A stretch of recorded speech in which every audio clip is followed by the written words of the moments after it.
Baik, kita lanjut. Nah, sekarang kita masuk kepada makna wasatiyah. Ya, makna wasatiyah menurut Al-Qur'an. Pertama, makna wasatiyah, moderat menurut Quran itu sikap adil dan pilihan. Sebagaimana tadi dalam surah Al-Baqarah ayat 143. Ya. Jadi bagaimana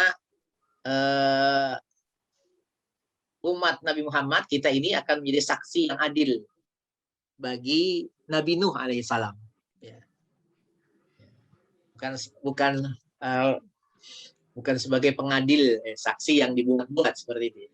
Kemudian makna wasatiyah yang kedua dalam Al-Quran adalah paling baik dan pertengahan. Seperti dalam surah 2 ayat 238. Itu jelas sekali. Allah menyebutkan dalam firman-Nya di ayat 238. Ketika Allah berfirman, A'udzubillahi minasyaitonirrajim. Hafizu 'alas salawati was salatil wusta wa qumu lillahi qanitin. Dikata Allah, peliharalah oleh kalian sholat 5 waktu. Khususnya adalah sholat wusta. Dan sholat 5 waktu dan sholat wusta. Ya. Wa qumu lillahi qanitin. Jadi di situ ada kalimat wusta. Wusta maknanya adalah paling baik dan pertengahan. Ya. Makanya para ulama fikih ketika membahas tentang bab sholat itu ada pembahasan khusus ketika mereka bicara tentang sholat wusta itu, di mana yang lebih kuat makna sholat wusta itu kan sholat asar. Makanya pembahasan tentang sholat asar dalam kitab-kitab fikih cukup panjang ya, cukup panjang. Ya. Ada dibagi beberapa waktu dalam pelaksanaan sholat istilah dalam pelaksanaan sholat asar itu yang disebut dengan sholat wusta gitu, sholat pertengahan, karena dia berada di tengah antara waktu siang dengan waktu malam ya. Siang atau pagi yaitu subuh, zuhur, malam isya, maghrib dan isya. Nah, maka asar itu di pertengahan. Kemudian yang ketiga adalah paling ideal, paling adil, ideal, paling baik dan berilmu. Ya. Itu ada dalam Al-Quran surah 68, surat Al-Qalam ayat 28. Di mana dalam surah Al-Qalam ini Allah berkisah tentang pemilik kebun. Inna balawnahum ashabal jannah. Inna balawnahum kama balawna ashabal jannah. إذ أقسموا ليصرمنها مصبحين ولا يستثنون فطاف عليها طائف من ربك وهم نائمون فأصبحت كالصريم فتنادوا مصبحين أن اغدوا على حرثكم إن كنتم صارمين فانطلقوا وهم يتخافتون ألا يدخلنها اليوم عليكم مسكين وغدوا على هرب قادرين فلما رأوها قالوا إنا لضالون بل نحن محرومون قال أوسطهم ألم أقل لكم لولا تسبحون. Ayat ini, ayat 28. Jadi pemilik kebun yang begitu sombong, di mana mereka mengatakan besok pagi kita akan panen. Ya. Jadi nggak ada mengucapkan kata insya Allah gitu ya. Tadi yang dibahas dalam videonya Ustaz Syarif gitu ya. Jadi insya Allah. Betul tadi yang disampaikan Ustaz Syarif gitu. Bagaimana turunnya surah Al-Kahfi itu menjadi pelajaran buat Nabi Muhammad Shallallahu Alaihi Wasallam ya, dan kita umatnya. Salah satunya adalah ketika Nabi ditanya tentang Ashabul Kahfi oleh orang-orang kafir Quraisy, di mana orang-orang kafir Quraisy ini adalah pertanyaan titipan dari orang-orang Yahudi di Madinah ketika itu. Kalau Muhammad itu memang Nabi, dia pasti bisa jawab pertanyaan-pertanyaan ini. Maka salah satunya ditanya tentang kisah Ashabul Kahfi. Maka ketika Nabi Muhammad disodorkan pertanyaan itu, beliau mengatakan, besok saya jawab. Besok saya jawab pertanyaan kalian. Maka ternyata besoknya wahyu tidak turun sampai 15 hari wahyu nggak turun. Gundah gulana Nabi Muhammad. dan semakin dicela habis oleh orang-orang kafir Quraisy. Maka terseliplah di ayat-ayat tentang kisah Ashabul Kahfi itu ayat yang berbunyi wala taqulanna li syai'in inni fa'ilun dzalika ghadan illa ayyasha Allah. Nah, seperti itu. Nah, begitu juga dalam ayat ini. Jadi mereka yakin besok akan panen, gitu. Bahkan begitu paginya mereka pergi menuju kebun, mereka saling berbisik-bisik. Ya, jangan sampai nanti ada orang-orang miskin masuk ke dalam kebun kita. Pokoknya kita aja milik. Gitu. Tapi ternyata apa yang terjadi? Begitu mereka masuk ke kebun tersebut, nah, itu pohon yang mau dipanen itu udah jadi areng semua, terbakar semua. Ya, maka disitulah, ya, disitulah qala ausatuhum alam aqul laula tusabihun. Berkatalah orang yang paling adil, paling ideal, paling baik, paling berilmu di kalangan umat itu, bukankah sudah aku katakan, nah, kenapa kalian tidak memperbanyak tasbih? Seperti itu. Nah ini. Lalu yang keempat makna wasati dalam Al-Quran adalah di tengah-tengah atau pertengahan. Surah 100, surat Al-Adiyat ayat 5. Fawasatuna bihi jam'ah. Maka kuda-kuda yang menyerang ke tengah-tengahmu musuh. Wasat. Ada kalimat wasat. Fawasatuna. Itu wasatuna. Bentuk fi'il madhi dengan domirnya kuna. Ya'ud ila kembali kepada kuda. Fawasatuna bihi jam'ah. Kemudian tidak ekstrim dan berlebihan dalam beragama. Tidak ekstrim dan berlebihan dalam agama. Sebagaimana firman Allah dalam surah 5 surah Al-Maidah ayat ke-77. Ya ahlal kitab qul ya ahlal kitab la taghlu fi dinikum ghairal haqq. Wahai ahli kitab, janganlah kalian berlebihan dalam agama ya, tanpa alasan yang dibenarkan. Tanpa alasan yang dibenarkan. Jangan ekstrim gitu. Bimana ekstrim nanti kita kaitkan dengan pemahaman tentang zahiriyah gitu. Jadi jangan terlalu tekstual dalam memahami ayat gitu ya.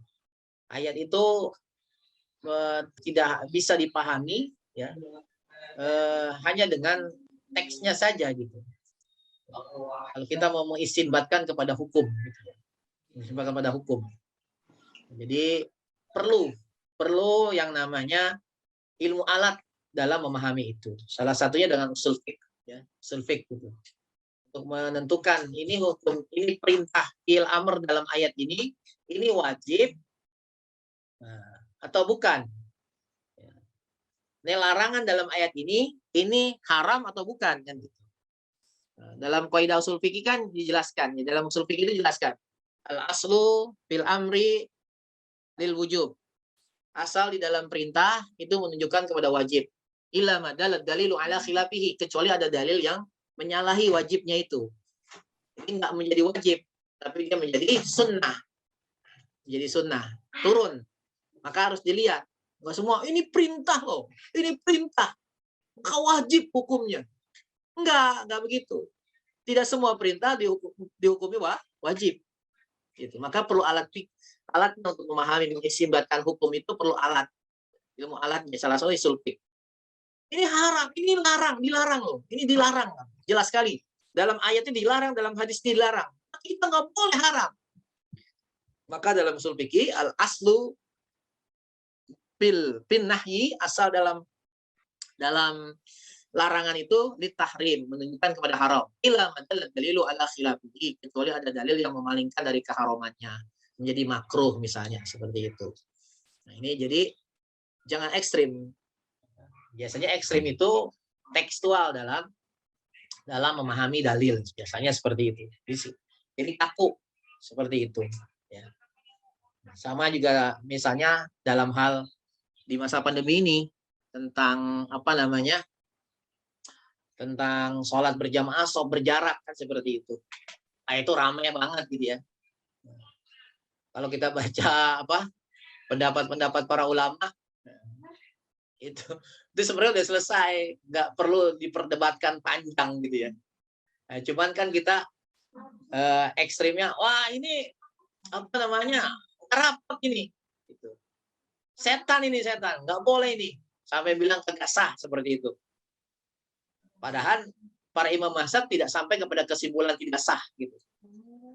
Walaupun itu menyalahi perintah Rasul gitu. Tapi tidak menunjukkan kepada sesuatu yang akhirnya tidak sah gitu. Nah, ini perlulah kita secara komprehensif dalam memahami dalil. Ada ulama dulu yang berfatwa mengatakan tidak sah. Ya. Ada ulama dari luar yang mengatakan tidak sah. Nggak sah itu sholat berjarak. Tapi begitu keluar fatwa dari Mufti Saudi, ya, akhirnya dia merevisi. Ya. Dia merevisi. Hendaknya kalian tidak harus mengikuti fatwa saya, pendapat saya. Karena saya bukan bagian dari mufti. Maka yang harus kalian ikutilah yang punya otoritas untuk mengeluarkan fatwa. Seperti itu. Jadi sampai direvisi. Nah, itu baru fair itu seperti itu. Ya, punya kedalaman ilmu seperti itu.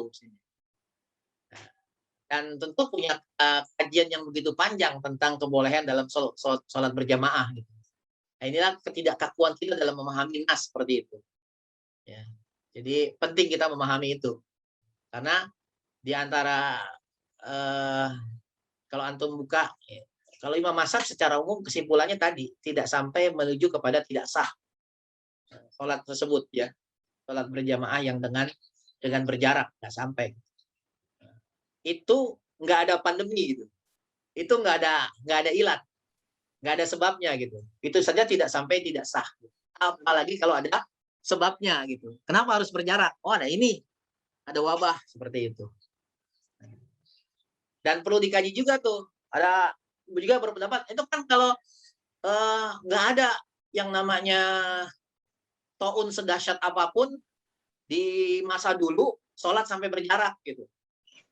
Ya, sampai berjarak nggak ada. Harus dilihat dulu tuh. Harus diperdalam lagi, makanya harus komprehensif gitu. Ya. Perdalamnya gimana? Perlu juga ditanyakan. Apakah taun di masa dulu, khususnya di masa Umar bin Khattab, Syam pada saat itu kelihatan nggak gitu? Bahwasanya orang itu kena taun sehingga bisa nularin gitu. Nah, kalau bisa ketahuan dan kelihatan dengan kasat mata nih orang kena taun. Jadi nggak usah jadi aman kalau begitu. Kalau sudah diketahui dulu gitu. Kan gitu ya. Jadi kelihatan ada bentuk-bentuk dikit kan kalau yang saya baca itu nanti timbul nanah. Jadi ketahuan tuh. Akhirnya ketahuan. Jadi kalaupun misalnya dulu di masa itu masjid nggak seperti sekarang sholat berjarak gitu, maka wajar. Kenapa sudah bisa diidentifikasi orang ini nggak ini. Nah kalau sekarang kan virus nih, nggak kelihatan virus. Maka walaupun akhirnya ada orang OTG, orang tanpa gejala gitu ya. Walaupun ada juga yang menentang medis ahli yang lain mengatakan ada sakit tidak bergejala seperti itu. Tapi di luar itu tadi ada perbedaan. Kalau sekarang itu kan virus nggak kelihatan gitu. Orang itu kena atau enggak tuh ketahuan. Ada yang tadi yang kena tapi cuma batuk doang. Kan samar antara batuk biasa dengan batuk itu. Jadi perlu dikaji juga lebih dalam, lebih komprehensif. Gitu. Nah, jadi sampai seperti itu. Karena apa dasar sesungguhnya dengan sholat masih renggang itu tidak tetap sah gitu.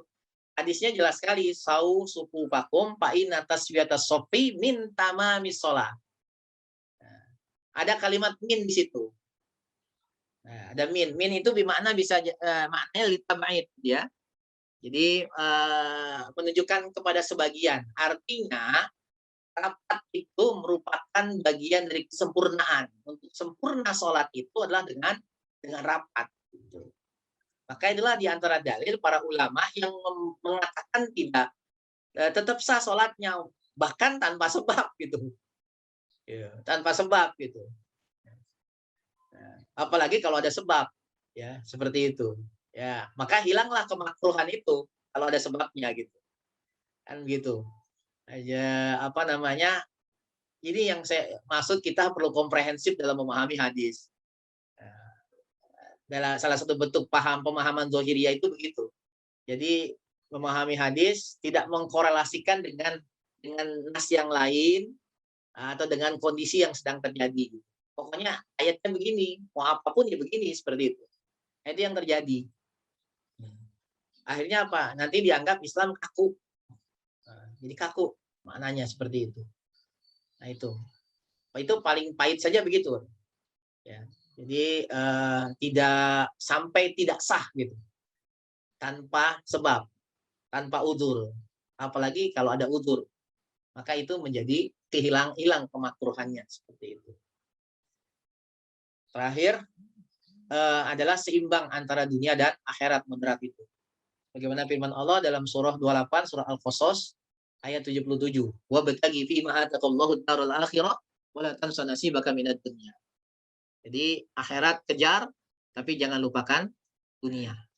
Nah inilah makna wasatiyah menurut Al-Quran.